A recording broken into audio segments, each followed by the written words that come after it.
This book is a favorite to many. It's about a mischievous little monkey named George. The book is Curious George, and it was written by H. A. Ray. And we know George, he loves to get into trouble, and it's usually just because he's curious. He's not looking for trouble, but he often finds it. So let's read together and find out what happens to our little friend George today.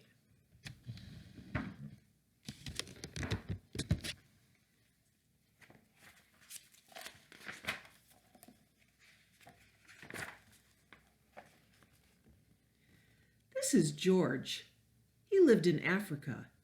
He was a good little monkey and always very curious.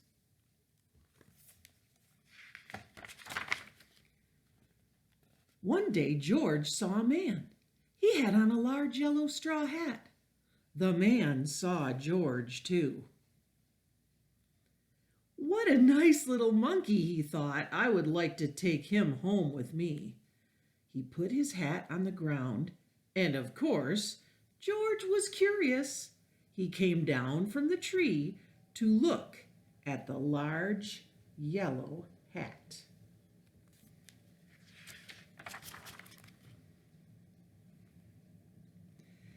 The hat had been on the man's head.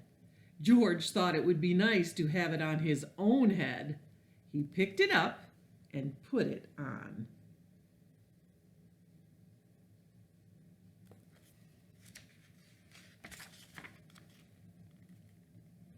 The hat covered George's head. He couldn't see. The man picked him up quickly and popped him into a bag. George was caught.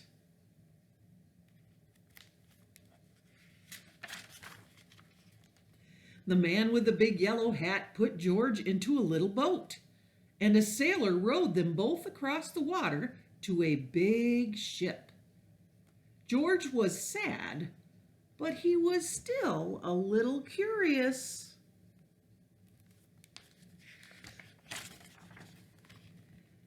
On the big ship, things began to happen. The man took off the bag. George sat on a little stool, and the man said, "George, I'm going to take you to a big zoo in a big city. You will like it there. Now run along and play, but don't get into trouble."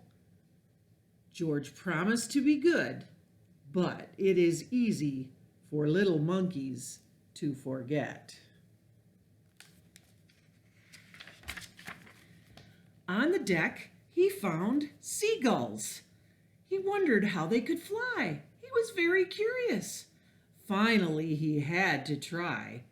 It looked easy, but... oh, what happened? First this, and then this.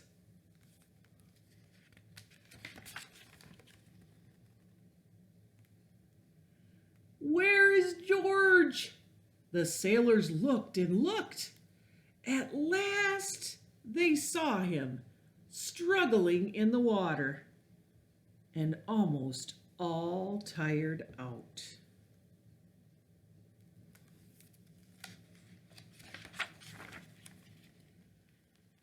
"Man overboard!" the sailors cried as they threw him a life belt. George caught it and held on. At last, he was safe on board.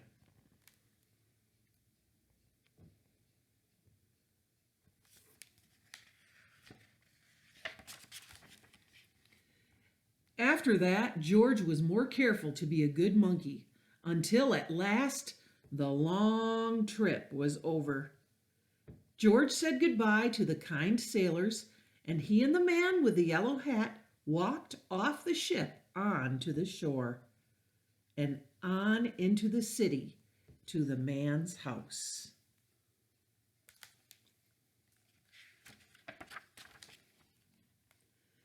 After a good meal and a good pipe, George felt very tired.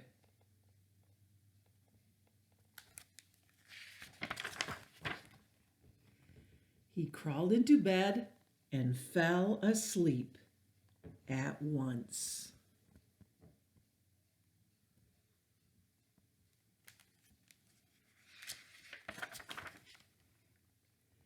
The next morning, the man telephoned the zoo.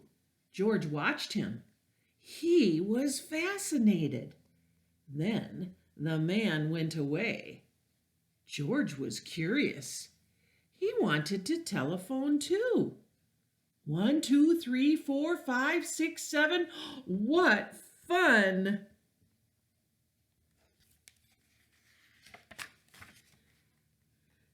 Ding-a-ling-a-ling! George had telephoned the fire station. The firemen rushed to the telephone. Hello? Hello? They said. But there was no answer. Then they looked for the signal on the big map that showed where the telephone call had come from. They didn't know it was George. They thought it was a real fire.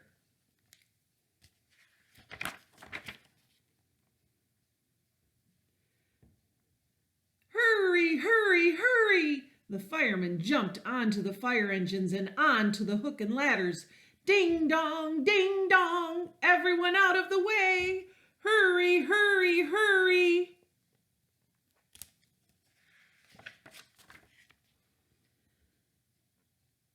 The firemen rushed into the house. They opened the door. No fire, only a naughty little monkey. Oh, catch him, they cried. George tried to run away. He almost did, but he got caught in the telephone wire, and a thin fireman caught one arm, and a fat fireman caught the other. You fooled the fire department, they said. We will have to shut you up where you can't do any more harm. They took him away and shut him in a prison.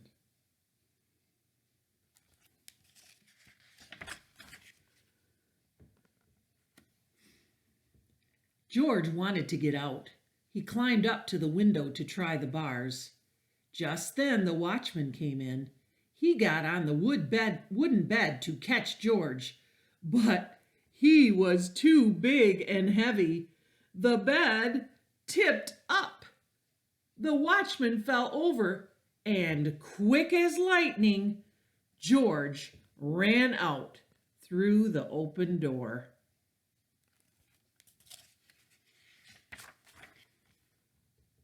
He hurried through the building and out onto the roof, and then he was lucky to be a monkey. Out he walked onto the telephone wires. Quickly and quietly over the guard's head, George walked away. He was free.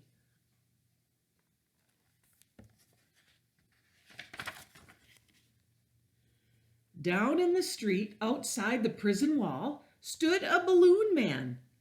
A little girl bought a balloon for her brother. George watched. He was curious again. He felt he must have a bright red balloon. He reached over and tried to help himself. But instead of one balloon, the whole bunch broke. In an instant, the wind whisked them all away, and with them went George, holding tight with both hands.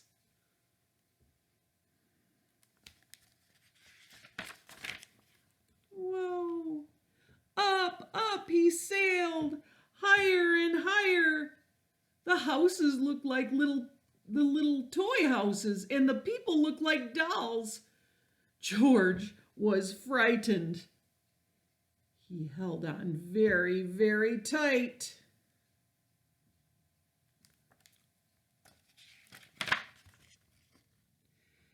At first, the wind blew in great gusts. Then it quieted. Finally, it stopped blowing altogether. George was very tired. Down, down he went, bump, onto the top of the traffic light. Everyone was surprised. The traffic got all mixed up. George didn't know what to do. And then he heard someone call, "George!" He looked down and saw his friend, the man with the big yellow hat. George was very happy. The man was happy too. George slid down the post and the man with the big yellow hat put him under his arm. Then he paid the balloon man for all the balloons.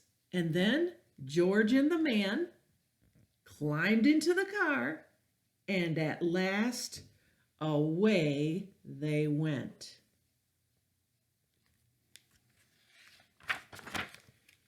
To the zoo. What a nice place for George to live.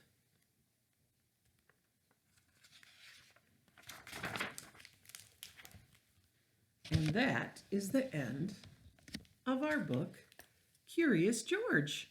I hope you enjoyed it.